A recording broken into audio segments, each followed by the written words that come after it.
Olá, bom dia para você. A alta no preço das carnes fez muitas famílias mudarem o cardápio e os ovos de galinha ganharam mais espaço na mesa do brasileiro. Isso tem refletido na avicultura, que registra a maior produção em 33 anos. Quase 5 dúzias de ovos para cada brasileiro. Essa foi a média produzida apenas durante os meses de julho, agosto e setembro desse ano. A produção do terceiro trimestre bateu o recorde nacional, a maior desde 1987, quando começou a série histórica do IBGE, reflexo do aumento no consumo, já que o ovo de galinha se tornou uma proteína alternativa em meio à constante elevação no preço da carne. No Brasil, a média é de 230 ovos de galinha por habitante ao ano, índice que faz o setor de avicultura comemorar e que dá mais trabalho para os vendedores dessa feira na capital. Olha, a procura está grande, o pessoal compra bastante, principalmente ovos caipiras. A gente traz sempre fresquinho, sempre ovo da semana e a procura está bem boa. Por enquanto, o mercado interno tem consumido quase toda a produção brasileira de ovos. Mas caso ela siga aumentando, o setor precisa ficar atento para que o produto não sobre nem desvalorize. Ampliar a exportação é uma das possibilidades, até mesmo para potencializar os ganhos. O caminho ainda é longo, já que apenas 1% do que é produzido em todo o país vai para o exterior. Nós estamos ainda num consumo aumentando assim, passo a passo. Nós temos ainda condições de aumentar um pouco mais, porque hoje nós temos países aí como México, Japão e outros aí que consomem até quase 400 ovos por habitante ano. Lembrando que você consegue rever as reportagens do Record News Rural no nosso canal no YouTube. O endereço aparece na sua tela, youtube.com/Record News. Você também chega até lá apontando a câmera do seu celular para esse QR Code que aparece aqui no canto. Chegando ao nosso canal, aproveite para se inscrever e ativar as notificações. É cada vez maior o número de produtores interessados no cultivo de shimeji. É que a demanda pelo fungo cresceu bastante nos últimos anos. A repórter Francine Padilha foi até a cidade de Santo Antônio do Pinhal, no interior paulista, conhecer de perto as etapas do plantio e colheita, que, aliás, são bem interessantes. Rico em proteínas, sais minerais e com poucas calorias. Nos últimos anos, o shimeji se tornou mais conhecido e também mais consumido no Brasil. Hoje tem muita gente deixando de comer carne, tem pessoas que gostam do sabor, né, dos benefícios para a saúde. Então é um mercado que vem crescendo. Tudo que se produz eu vendo, né? Então é um mercado que está assim, crescendo e eu acredito mesmo que ele vai aumentar sempre. Alessandro decidiu se especializar no cultivo do cogumelo e escolheu o clima da Serra da Mantiqueira para produzir. A propriedade fica em Santo Antônio do Pinhal. Essa estufa tem 35 metros quadrados e por ano produz, em média, 4,5 toneladas de shimeji.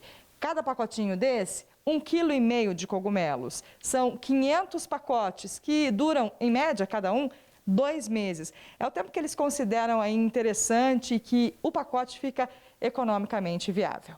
Depois de 2 meses ele continua produzindo, mas muito pouco, então não compensa você manter ele ocupando lugar na estufa, produzindo pouco, né? Então economicamente depois de 2 meses a gente retira o saco e ele repõe e vai repondo por um lote novo, né?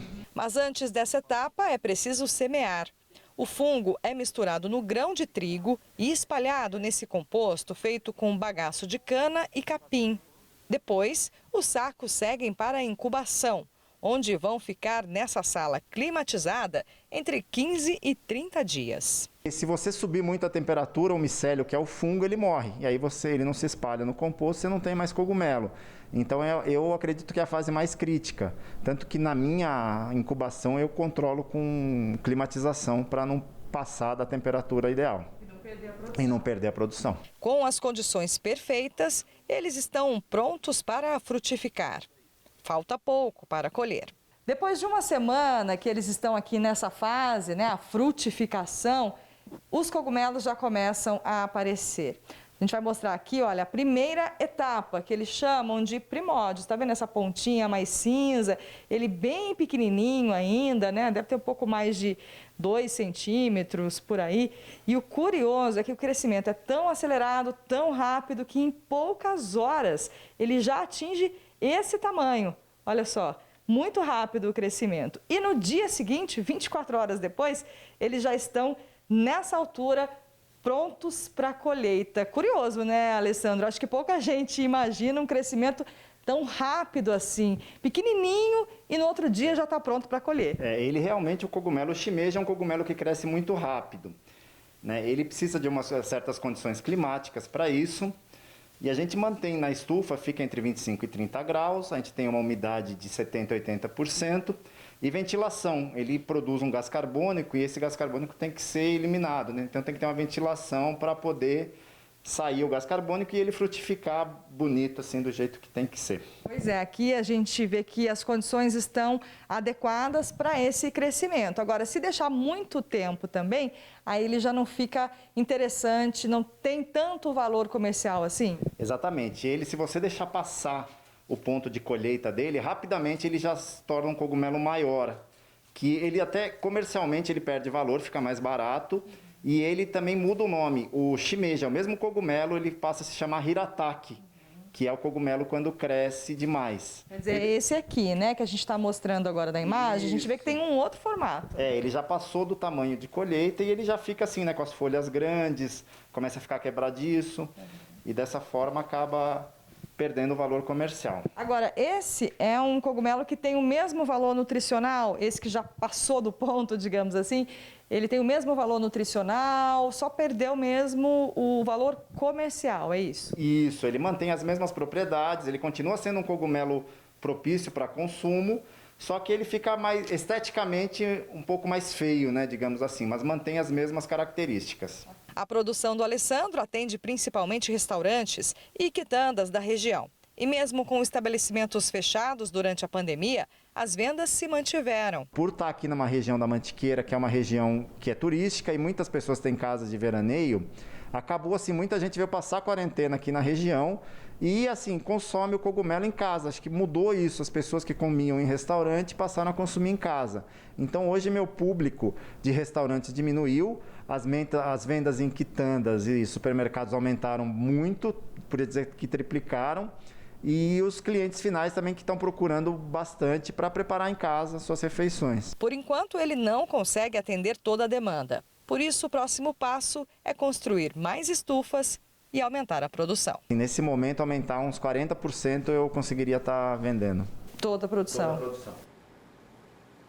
Relatório da ANP, a Agência Nacional do Petróleo, revela alta nos preços do diesel pelo país. No começo deste mês, o valor do combustível subiu 1,8%, atingindo uma média de R$ 3,58 por litro. Vale lembrar que a Petrobras reduziu os preços nas refinarias em meados de novembro. Praticamente todo brasileiro sabe que o açaí é um fruto típico do norte, mas consumido no país inteiro e de maneiras bem diferentes. A novidade é que agora existe também o café de açaí. Mas será que ele é parecido ao tradicional cafezinho? É só falar açaí que não faltam receitas. Aqui no norte do país, é o prato principal em muitas refeições. Geralmente o caroço é jogado fora, mas o que poucos sabem é que ele tem muitas substâncias que fazem bem à saúde. Nutrientes que combatem a diabetes e até a hipertensão. O caroço do açaí, ele tem tudo que o açaí tem, mas ali está potencializado. Seu Devanir, que mora em Altamira, no oeste do Pará, resolveu aproveitar o que antes ia parar no lixo. Ele inventou uma máquina que transforma o caroço de açaí em uma espécie de café. E tudo graças a um pedido feito pelo vizinho. E ele quer comer açaí, não pode. Aí eu fiquei sem entender, né? Depois ele falou pra mim, não, é que eu tenho diabetes e tal. Aí eu vim entender. O caroço do açaí passa por um processo de secagem. Depois é torrado e, por fim, moído, num processo parecido com o do café. Mas a bebida que conhecemos aqui tem qualidades próprias. O café de açaí tem pelo menos 7 vitaminas. O café apenas vitamina B. No café de açaí encontramos óleos essenciais que ajudam na cicatrização. O outro tem cafeína, um estimulante para o cérebro. O açaí é rico em fibras que contribuem para controlar os níveis de glicose no sangue. Já o café não tem fibras. Apesar do café de açaí ser produzido há mais de 2 décadas aqui no Pará, ainda é difícil encontrar o produto. Isso porque as vendas só são feitas pela internet, direto com os produtores. Seu Devanir garante que o sabor é bom e que, até agora, todo mundo gostou. Graças a Deus as pessoas aceitam. Eu tenho falado, olha, se não servir, pode ligar que eu devolvo o seu dinheiro na sua casa, e até agora ninguém me ligou. Record News Rural termina aqui. Muito obrigado pela sua companhia. Até a próxima.